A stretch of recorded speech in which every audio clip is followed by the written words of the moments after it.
بسم اللہ الرحمن الرحیم۔ اللہ تعالیٰ فرماتا ہے یاد کرو کہ لوط کو بھی پیغمبر بنا کے بھیجا اور انہوں نے اپنی قوم سے کہا کیا تم ایسے بے حیا ہو گئے ہو کہ وہ فحش کام کرتے ہو جو تم سے پہلے دنیا میں کسی نے نہیں کیا؟ تم عورتوں کو چھوڑ کر مردوں سے اپنی خواہش پوری کرتے ہو۔ حقیقت یہ ہے تم لوگ حد سے گزر جانے والے لوگ۔ حضرت ابراہیم علیہ السلام کی حیات طیبہ میں جو بڑے بڑے واقعات رونما ہوئے، ان میں قوم لوط کا قصہ اور ان پر نازل ہونے والا بہت بڑا عذاب ہے۔ حضرت لوط علیہ السلام ابراہیم علیہ السلام کے بھتیجے تھے، کیونکہ ابراہیم علیہ السلام اور ہاران اور ناہور آپس میں بھائی تھے۔ جیسا کہ ہم یہ ذکر پہلے کر چکے ہیں کہ لوط علیہ السلام اسی دور، اسی گھرانے، اسی ماحول میں پلے بڑھے جہاں ابراہیم علیہ السلام تھے، اور دونوں چچا اور بھتیجے کے درمیان کافی انڈرسٹینڈنگ تھی۔ ابراہیم علیہ السلام کے بھائی ہاران کے انتقال کے بعد لوط علیہ السلام ابراہیم علیہ السلام کے زیر سایہ رہے۔ آپ حضرت ابراہیم علیہ السلام کی بے انتہا عزت کرتے اور آپ علیہ السلام کا ہمیشہ ساتھ دیتے، جبکہ پوری قوم آپ کے مخالف تھی۔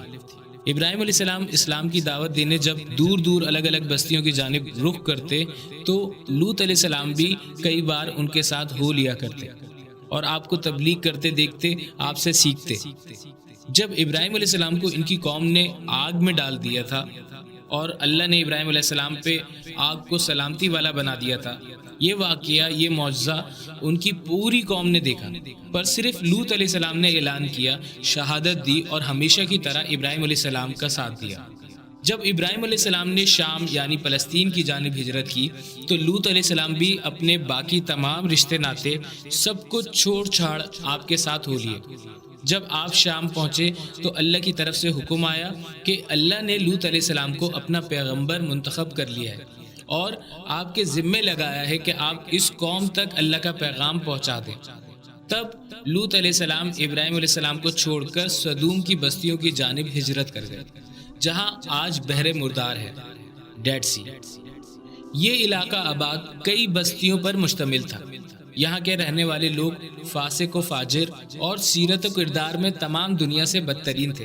راہگیروں کو لوٹتے اور مجلسوں میں برا کام کرتے تھے اور ایک دوسرے کو برے کام سے نہ روکتے، بلکہ وہ خود بھی وہ برا کام کر گزرتے۔ اور انہوں نے ایسی بے حیائی کے کام کی بنیاد ڈالی جو ان سے پہلے کسی کے تصور و خیال، وہم و گمان میں نہ تھی۔ وہ لڑکوں سے بدفعلی کرتے تھے اور عورتوں کے قریب نہ جاتے، جبکہ عورتوں سے نکاح کرنے کا حکم انہیں اللہ نے دیا تھا۔ حضرت لوط علیہ السلام نے اللہ کی طرف ان لوگوں کو بلایا اور انہیں کہا کہ ایک اللہ کی عبادت کرو جس کا کوئی شریک نہیں، اور ان کو برائی اور بے حیائی کے کاموں سے روکا، لیکن وہ ان کاموں سے رکنا تو کجا بلکہ مزید سرکشی اور گمراہی میں بڑھتے ہی گئے اور ہٹ دھرمی کے ساتھ کفر کی راہوں پر قائم رہے۔ پھر اس کے نتیجے میں اللہ نے ان پر ایسا عذاب بھیجا جو ان کے وہم و گمان میں نہ تھا، اور ان کو اللہ تعالیٰ نے بعد میں آنے والوں کے لیے جو صاحب عقل و بصیرت ہوں گے باعث عبرت و نصیحت اور مثال بنا دیا۔ اللہ نے حضرت لوط علیہ السلام کا ذکر کئی مقام پہ کیا ہے۔ سورہ انعام، سورہ اعراف، سورہ ہود، سورہ ہجر، سورہ انبیاء، سورہ حج، سورہ عنکبوت، سورہ صفات، سورہ قمر اور سورہ تحریم میں بھی آپ کی اور نوح علیہ السلام کی بیویوں کا ذکر ملتا ہے۔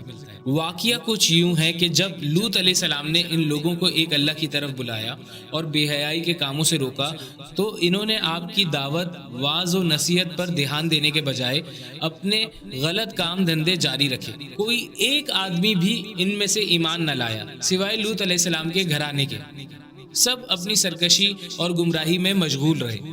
جن کاموں سے ان کو روکا گیا تھا اسی پہ ڈٹے رہے، اور تو اور لوط علیہ السلام کو اپنی بستی سے بے دخل کرنے کا ارادہ کرنے لگے، کہنے لگے کہ لوط اور اس کے گھر والوں کو اپنی بستی سے نکال دو، کیونکہ یہ لوگ بہت پاک باز بنے پھرتے ہیں۔